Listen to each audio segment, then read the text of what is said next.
kapag naglalaro ka, may mechanical waves na lights ka pa here. What's up guys? So this is Ron from Ronan. What we will be reviewing today is the MPL official smartphone partner, which is the Infinix GT30. So this is the actual box. And yung specification or details niya is nasa likod.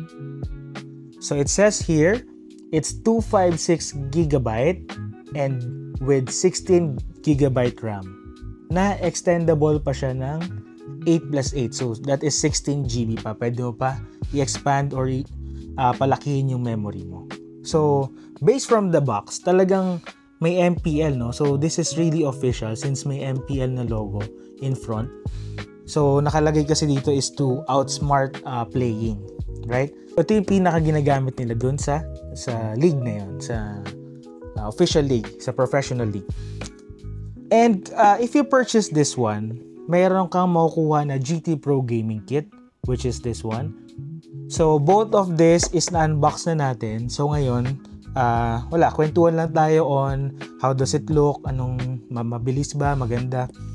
So based on this performance sa likod ng GT30 sa mismong box, this is with iCare.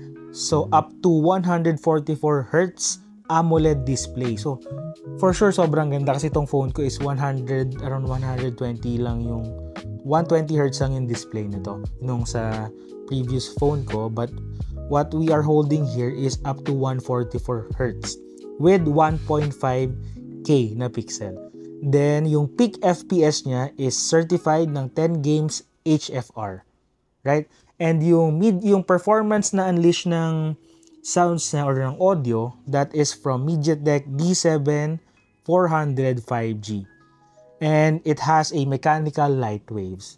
So the processor, yun nga, it's MediaTek Dimensity 7400. The display is 144Hz plus AMOLED plus in-display fingerprint.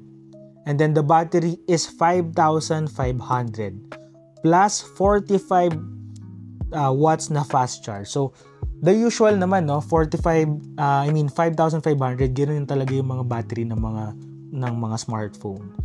And then this is powered by Android 15 and NFC supported. So the card slot is dual nano SIM, so meaning dual SIM ito. And the dimension is 163.7 by 75.8 by 7.99 millimeter. So the rear camera is 64 megapixels plus 8 megapixels kasi may mga 0.5 ito. Plus yung yung front camera niya, that is 13 megapixels. 13. Memory is 256.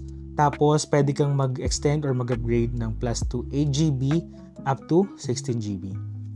So, pabuksan na natin. Kanina, habang tinatry ko to, ito yung nakuha natin, no, from this GT Pro Gaming Kit.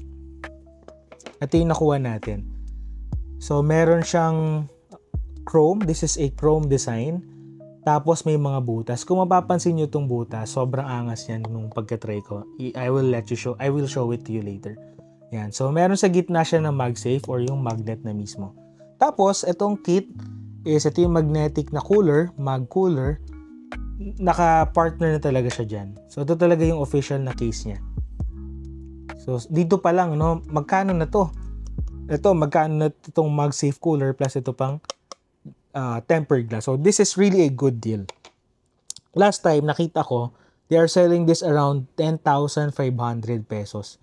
Nung 10-10 ata yun. Pero nung nag-check out kami through Shopee, it's around 12,630 kasama nata yung shipping fee pati yung protection. Pero nakita ko rin na meron siyang option for SPay later. That's around 2,700 plus per month for 6 months. So yun, pagka straight cash, 11,500 plus yung mga shipping fee and so pa. So open natin yung mismong box. So, pag open mo pa lang, ito na yung magpapakita sa'yo. So, it says here, outplay the rest. Grand Gaming Tour. Ang dami ko nakitang reviews nito na sobrang ganda daw talaga. So, sa loob nito is meron kang free na silicone case. If ever nasawa ka na dito, gusto mo makita yung ganda ng phone mo, you can use the silicone case. But for me, ito talaga. So, meron siyang 4 colors, no? Nakita ko is purple, green, blue, tapos shadow ash. 5 pala. And then yung last, yung parang color white niya. So, meron na din siyang fast charger na kasama. Plus, may cord na rin.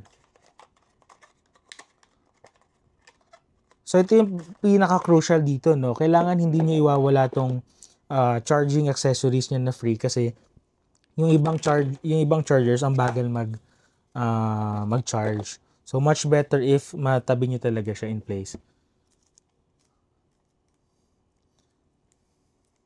So, let's get the phone. Ganyan kaganda.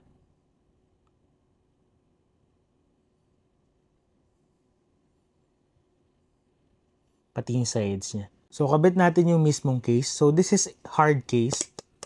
Kaya ingat lang, baka magasgasan.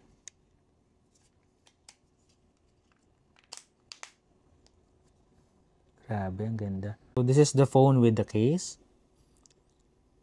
And kung makikita nyo, no, yung kanina, yung 4 na lights sa sinasabi ko, is saktong-sakto siya dito sa case niya mismo, sa hard case niya.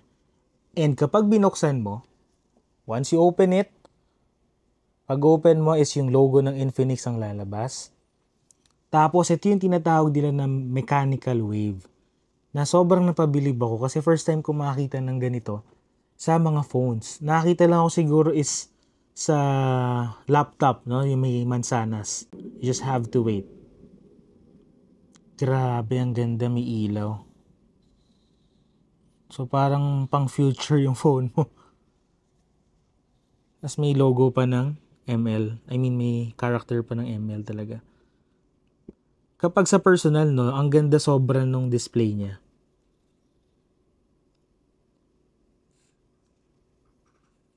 Iba na talaga yung evolution ng Android ngayon.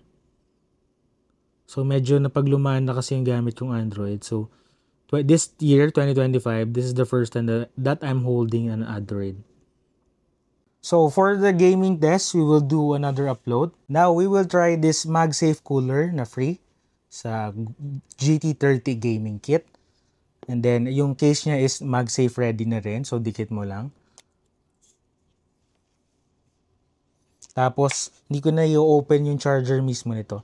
So, this is not battery operated. Wala pa akong nakita ng MagSafe cooler. Kasi may nabibili or may na-review na ako or na-unbox na ako na ganito lang eh. Ngayon, free na siya dito sa GT30. Kapag naglalaro ka, heavy duty yung graphics, ang bilis uminit ng phone mo. So, this is a must-have. Kapag wala ka nito, bili ka sa mga commerce apps, sa e-commerce apps. So this one talaga is really need if you are playing a lot of games every day, lalo na kung gamer ka. So saksak mo lang sa Type-C. Yan. So RGB rin yung ano niya, no? Yung kulay nag-iiba-iba. Grabe, ang ganda. Zoom natin. Sorry, yung charger kasi limited lang yung ano eh. Wow. Kapag naglalaro ka, may mechanical waves na lights ka pa here. Nakaganyan pa. Right? Sobrang ganda. And malamig pa, take note. So Infinix, this is really a good deal. Comment for this one. That's all for now. So if you love to know more about the Infinix GT30, follow, like, subscribe on our channels. Tapos gagawa pa kami ng other contents